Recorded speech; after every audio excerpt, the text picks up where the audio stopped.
Olá, muito boa noite para você. Quando se fala em serviços públicos, as reclamações são muitas. Mas existe um setor em especial que afeta mais diretamente as pessoas, a saúde. Recentemente mostramos aqui na Band o caso de um homem que, cansado de esperar por atendimento lá no Hospital do Guará, invadiu a sala do pronto-socorro e brigou com os seguranças. A mãe dele estava com suspeita de dengue e esperava uma simples consulta há 5 horas. Só havia um médico atendendo. Já em Taguatinga, pulgas invadiram o hospital. 3 alas tiveram que ser interditadas. Apesar disso, o governador Rodrigo Hollenberg disse essa semana que a saúde do DF saiu da UTI. Avaliou que a situação da saúde passou de grave para intermediária. Mas a verdade é que as dificuldades são muitas. A falta de médicos é clara. Não raro, pessoas ficam horas na fila à espera de atendimento. E mesmo assim, nem sempre conseguem. Faltam também medicamentos, objetos básicos como algodão ou soro. Se por um lado a população está cansada do descaso, por outro, os profissionais da saúde se sentem desmotivados e sobrecarregados. A situação é complicada para todos. Mas será que é possível ver melhorias imediatas em um sistema que há muito tempo apresenta tantos problemas? Será que existe alguma medida que o governo poderia tomar para melhorar de forma rápida, um pouco que seja, a situação dos médicos e dos pacientes? Qual a avaliação dos profissionais da saúde a respeito de toda essa situação? Para conversar sobre este assunto e vários outros, nós convidamos o vice-presidente do Sindicato dos Médicos daqui do DF, Carlos Fernando da Silva. Muitíssimo obrigada pela sua participação. Eu que agradeço o convite, estamos à disposição. Seja bem-vindo. Vamos começar falando um pouco sobre essa frase do governador, de que a saúde do DF saiu da UTI. De fato, saiu? Pode ter saído no papel, né? No planejamento dele, mas na realidade não. Eu acho que o governador deveria fazer uma pesquisa com a população que usa o sistema de saúde público e perguntar para a população na porta dos hospitais, do centro de saúde, se realmente, desde o início do governo dele, a saúde melhorou. Né? Não teve melhora nenhuma, infelizmente. Não teve melhora nenhuma? Nenhuma, de nada. Só piorou. E como é que é o diálogo entre o sindicato dos médicos e o governo, o governador? Veja bem, no começo do governo nós tentamos diálogo, né, com o governador. Até antes dele assumir, a gente tomou 2 medidas para ajudá-lo. Não na interrupção de plantões, somar os plantões de hora extra com o salário para não perder médicos na escala. Tivemos também junto com ele para poder que comprasse os materiais de urgência até que o Ministério Público se acertasse essas condições e outras mais. E já logo no início do governo teve medidas extremamente desagradáveis ao servidor público e pondo nas costas do servidor público a culpa da situação. E isso não é, o servidor público é parte do Estado, né? Ele cuida do seu patrimônio, que é o seu concurso que ele fez, para que fins ele veio, seja na área da saúde, da segurança, da educação, qualquer setor. E não foi esse o comportamento que o governador teve. Então ele não começou a fazer gestão na principal pasta de maior problema que ele tem, que é a saúde. Depois veio a escolha dos secretários de saúde, né? O primeiro secretário é um amigo nosso, um excelente profissional como médico, mas como gestor não tinha experiência nem do quadro da rede hospitalar, então não conhecia o parque hospitalar nosso. A gente entende que a degradação da saúde não vem do governo Hollenberg, já vem de outros governos. Mas quem se propôs a ser eleito a uma candidatura sabendo o que ia enfrentar, eu acho que tinha que ter se preparado melhor e ter uma gestão melhor e conversar com segmentos que poderiam ajudá-los. E ele fez ao contrário, né? O governador não seduziu o servidor público para trazer para perto, como foi a proposta de campanha. Né? Eu vou estar perto de todos os servidores de todas as áreas, saber dos problemas e vou governar junto. Vamos caminhar junto para melhorar a nossa cidade e a população. Ele fez tudo ao contrário. O segundo secretário que ele trouxe de saúde, o Fábio Gondim, não médico, veio do Maranhão, já cheio de problemas, né? Um gestor que chegou aqui com muita empáfia, achando que ia resolver tudo só no papel, só na burocracia, e não teve resultado nenhum, pelo contrário. E agora temos o doutor Humberto, um médico, posso falar com um colega novo, né, um rapaz de 35 anos, preparado, inteligente, mas se o governador não quiser fazer gestão realmente, pode trazer o secretário que for, não vai adiantar. Não tem secretário de saúde bom sem caneta de governador. sem decisão do governador, sem autonomia. Não adianta. E o que o governador poderia... Porque como a gente colocou aqui, você também colocou, a situação a gente sabe que essa dificuldade não é de agora, são vários anos, né, que a saúde no Brasil como um todo realmente está na UTI, digamos assim. Existem algumas medidas imediatas que o governo poderia tomar para tentar amenizar essa situação? Então, eu acabei de falar no início, existe. O governador deveria ter conversado com representantes dos segmentos, né?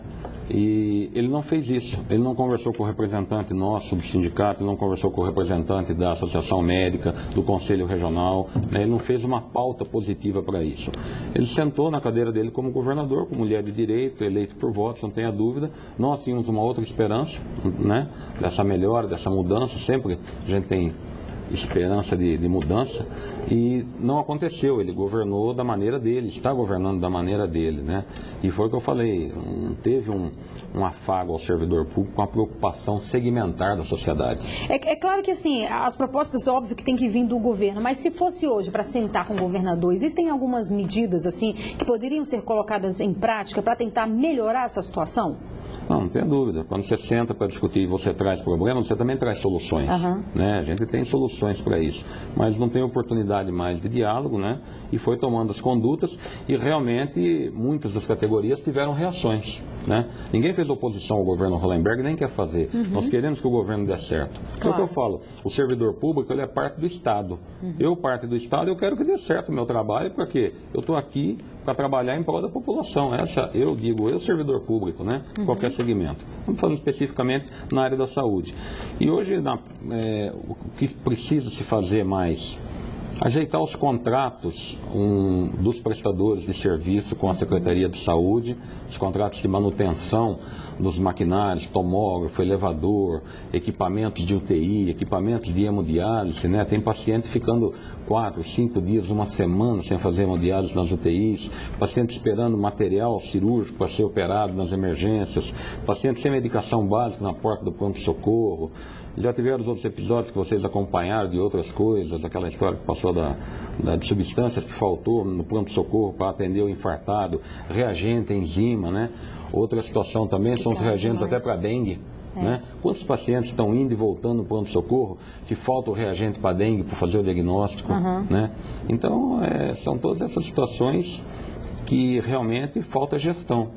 E eu penso que o governador ele tem que se assessorar de uma forma em que ele entenda o que está acontecendo, mesmo com as limitações que existem de lei de responsabilidade fiscal, de orçamento da União, do que é repassado, o que nós temos aqui de orçamento de arrecadação, ele fazer um balanço e ouvir quem está no mercado há muito tempo, como nós estamos, os outros colegas, né? E temos a experiência, né? Certamente. Eu estou há 28 anos na Secretaria de Saúde, já fui chefe de unidade, trabalho em emergência há 25 anos, mais de quase 10 anos lá dentro do sindicato, a gente escuta colegas todos os dias. Sabe a realidade, né? Sabe a realidade, né? A gente vai fazer um intervalo, daqui a pouco a gente volta falando um pouco sobre esse olhar do médico para essa área exatamente da saúde.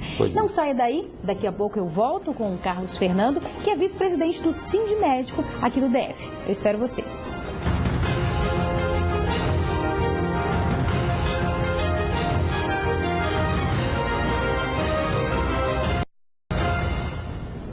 Estamos de volta e continuamos a nossa entrevista de hoje com o vice-presidente do Sindicato dos Médicos aqui do DF, Carlos Fernando. Alô, Carlos, qual a principal reclamação dos médicos hoje aqui no DF? São várias, né? As condições de trabalho, né? Equipamentos quebrados, falta de material, número diminuído de colegas na escala. Isso é muito importante, né? Como é que é a escala dos médicos? Cada hospital ou cada posto faz a sua escala? Faz a sua escala. Mas em geral trabalha quantas horas, assim? Tem plantão de 12 horas, tem plantão de 6, né? E isso no pronto-socorro, nós estamos falando. Tá. Tem a escala de centro cirúrgico e as escalas dos ambulatórios. Entendi. Tem escala de enfermaria também, né? Então cada hospital tem o seu corpo de profissionais.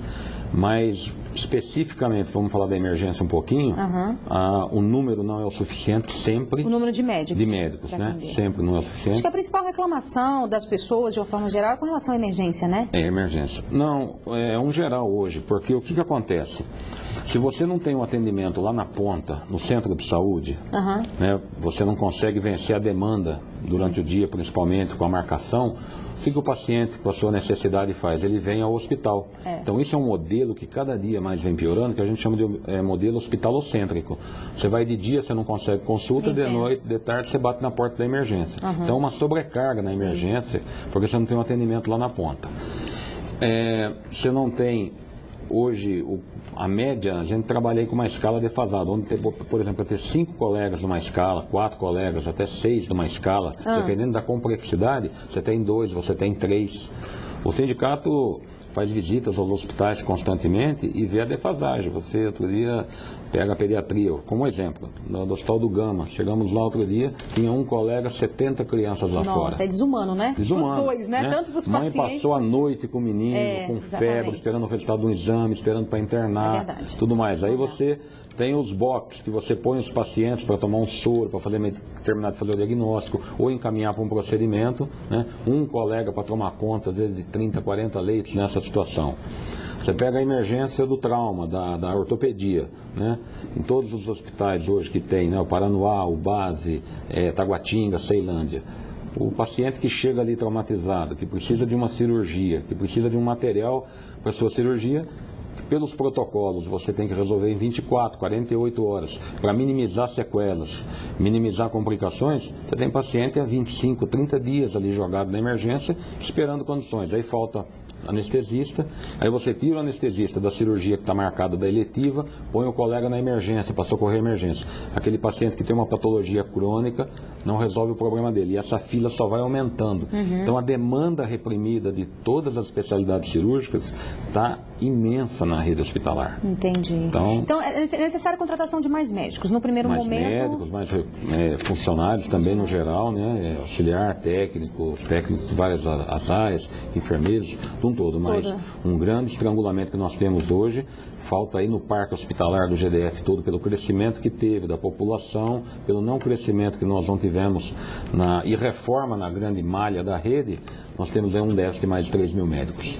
Eu vou entrar num assunto delicado, mas é importante a gente falar principalmente sobre temas delicados. Existem denúncias, não só aqui na capital do país, mas a gente percebe reportagens, denúncias, enfim, no Brasil todo, de médicos que são funcionários públicos e que batem o ponto, inclusive em alguns locais, tem até imagens desses médicos que batem um ponto e que vão trabalhar em outras clínicas, em clínicas particulares. Ou seja, não cumprem o horário que deveriam cumprir e que recebem para trabalhar de fato. Como é que o sindicato analisa essas denúncias e essa situação? Eu acho que o assunto não é nem delicado, é tranquilo. Para um sindicato com a transparência do nosso é tranquilo. Cabe ao gestor vigiar e fazer o papel dele. Eu sou médico, não fui no plantão, me achou no meu consultório, pune. O sindicato nunca capou isso, entendeu? Então eu acho que esse é um assunto tranquilo, falta gestão. Tem a denúncia, comprovou, abre o processo administrativo e apura. Tranquilo. Esse tipo de colega a gente não acoberta no sindicato. Agora, o que a gente toma conta é da denúncia vazia, né? É de usar esse mecanismo para falar que médico não trabalha, isso a gente não aceita. Agora, fato concreto, você não tem dúvida, você não vai ver o Sindicato dos Médicos de Brasília defendendo o colega que faça esse comportamento. Falta gestão. A fiscalização para comprovar. Eu acho esse assunto tranquilo, apura, abre sindicância. E cabe ao sindicato fazer alguma coisa também nesse sentido ou não? A gente orienta o colega que cumpra o seu papel, não tenha dúvida, né? Cumpra o seu horário, cumpra o seu trabalho. Se tiver alguma irregularidade em escala, em acerto com sua chefia, no seu local de trabalho, nós temos departamento jurídico para isso, para dar orientação, para ver o que está acontecendo, até para fazer uma intermediação entre o gestor e o colega. Você não tem dificuldade, nosso departamento jurídico funciona, posso falar que 24 horas por dia no sindicato. Nós temos advogados lá todos os dias, né, com escalas marcadas, tem um plantão de emergência e a gente não tem esse problema. Agora, esse problema já se ficou muito, aí eu tenho que fazer uma defesa, se abusando da imagem do médico. O que acontece? Às vezes você vai no pronto-socorro, né, chega lá para ser atendido, não tem médico atendendo. Como que não tem médico? numa escala que tem que ter 5, tem 2 só. 2 estão operando, a emergência fica sem atendimento. Não tem como. Como é que faz, não é verdade? Ou o médico, o colega sobe com o residente, fica um só lá na porta operando, uma escala que era para ter 5, 6, 2 operando, um passando enfermaria, um atendendo ficha, outro passando o box da emergência, das diversas especialidades. Aí você tem uma demanda reprimida de médico, o que o médico faz? A gente vê, às vezes chega 3 infartados numa emergência, o bombeiro traz um, tem um que está ali na emergência aguardando a evolução dele, reinfarta, e tem um outro chegando trazido pela família, por uma rede de ambulância de fora que a gente recebe no cotidiano aqui de Brasília, e tem um colega no plantão, faltando enzima para diagnosticar infarto, faltando tubo para passar, né, faltando oxigênio na parede, faltando medicação. Aí como é que faz? Aí fica fácil rotular que o médico não quis atender, que se estressou. Então as condições de trabalho, o pessoal está trabalhando acima do limite. E falo para você, o índice de absenteísmo no serviço público, na área da saúde, o menor é de médico. O pessoal trabalha no limite, eu não tenho dúvida. Agora, essas coisas têm que ser apuradas de forma verdadeira. Agora, ao colega que tem um comportamento irregular em relação ao que você me perguntou, nós não temos dificuldade nenhuma. Faça a gestão, faça a situação administrativa em cima dele. O sindicato não acapa isso. Muito bem. A gente vai fazer mais um breve intervalo. Voltamos daqui a pouco. É bem rapidinho. Não saia daí. Eu vou esperar por você.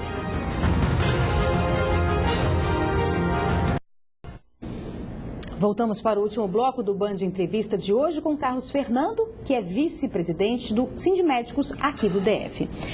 Doutor Carlos, recentemente, vamos falar um pouco assim, houve uma mudança no sistema de triagem, né, nos atendimentos emergenciais. Então, quem chega recebe aquelas pulseiras, dependendo do grau de emergência.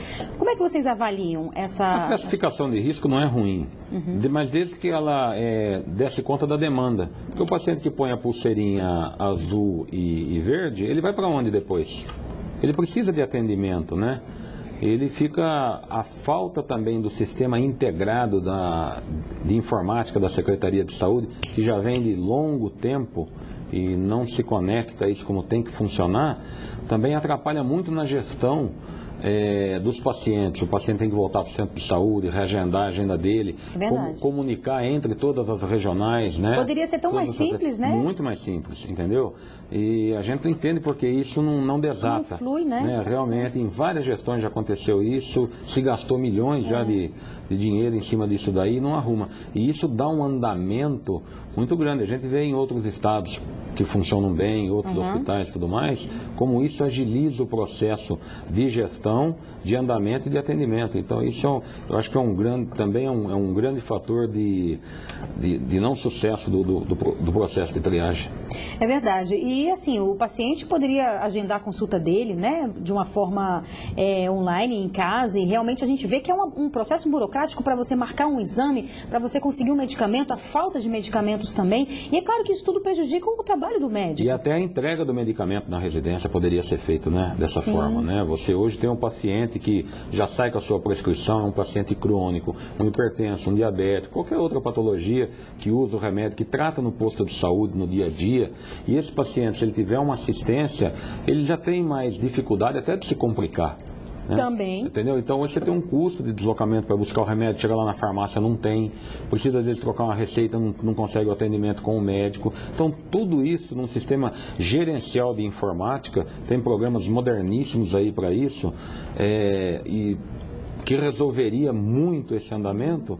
A gente não entende por que isso não funciona, cada hora é uma desculpa, uma hora é porque a estrutura do hospital está velha, não tem energia, não tem para passar o cabeamento é difícil, fizeram, não funcionou bem, não tem uma integração, e no dia a dia do médico, da prescrição, né? Se você está ali, você acaba de sair de uma cirurgia, você vai prescrever aquela cirurgia sistema da pau, sai fora do ar. E aí, como é que você prescreve? Como é que você faz a descrição da cirurgia? Não adianta fazer no outro dia, vai pegar esse papel, vai pôr onde? O prontuário se tornou virtual, então o virtual capenga, e isso prejudica muito o andamento de tudo. Você vê uma coisa bem gerenciada pela informática, ajuda muito a gente. Certamente. Então não é verdade? Claro. E nós avançamos para isso, né? Não tenha Realmente dúvida, a gente que está de fora não consegue compreender. Vamos falar um pouco sobre essa humanização humanização dos médicos, que a gente recebe também muitas reclamações de pacientes que muitas vezes o médico não olha no olho, muitas vezes, claro que a gente falou sobre essa questão de estar sobrecarregado, mas assim, uma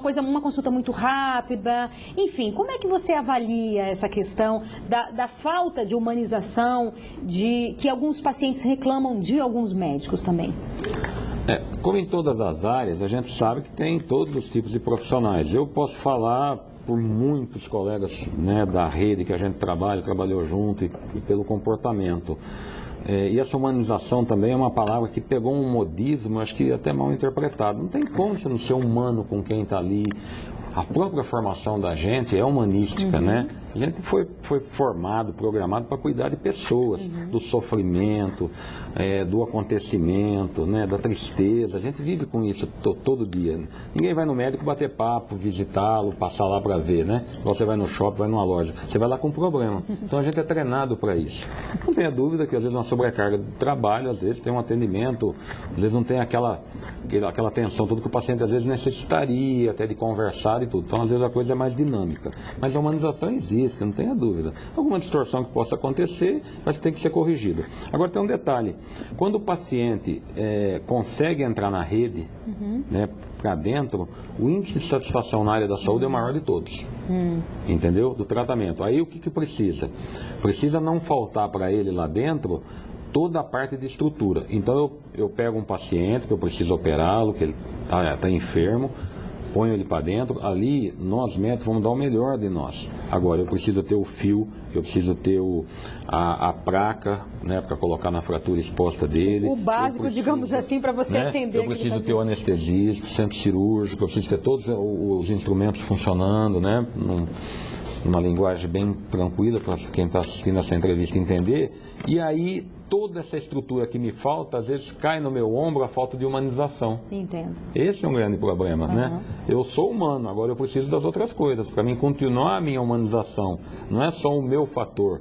Não adianta eu chegar lá, você chega lá doente, Renato, no meu plantão, tá ali, Deus o livre, morrendo na minha mão e eu estou te agradando. Eu estou precisando de remédio para tirar você do problema, eu estou precisando sanar a sua dor, estou precisando parar teu sangramento e eu não tenho nada para fazer. Como é que eu vou ser mais humano do que isso? Eu não tenho o resto para trabalhar. Então, essa é uma interpretação que precisa ser bem avaliada. E essa é uma realidade hoje da rede pública de Brasília? Não tenha dúvida. Falta muita coisa? Muita coisa. Paciente do câncer em Brasília, cabeça e pescoço está indo para Goiânia tratar no Araújo Jorge. Quimioterapia, muito complicado. Radioterapia, complicado. Marcação de demanda de fila, um horror. Neurocirurgia e neurologia, pacientes na emergência se complicando pela falta do tomógrafo, pela falta da agulha de rack para fazer punção, pela falta do catéter para fazer procedimentos sem ser invasivos, né, endovasculares e tudo mais. Então, nós temos uma situação hoje que o médico, ele se deprime pela não condição de ser mais humano que ele pode ser, pela falta de estrutura. Quantos colegas hoje não querem trabalhar na rede hospitalar mais? Não é pelo salário, é pela falta de condição de trabalho. Esse é o grande problema. Entendi. A gente tem muito que avançar. Hein? Muito que avançar, muito que fazer gestão, entendeu? Muito que sentar com quem precisa dialogar, para que a gente possa dar o melhor da gente, que é o nosso fim, que é para quem precisa da gente, que é para a população. É isso mesmo. Muitíssimo obrigada pela sua participação. Eu que agradeço a disposição. Boa sorte, porque a gente sabe que não é uma tarefa fácil, né? Não é não. Mas nós estamos firmes lá, trabalhando. É isso mesmo. Muito obrigada, viu? E o Band Entrevista de hoje fica por aqui. Muito obrigada pela sua companhia e audiência. A gente volta na próxima semana. Você fica agora com o Jornal da Band e, aproveite seu fim de semana, viu? Até mais.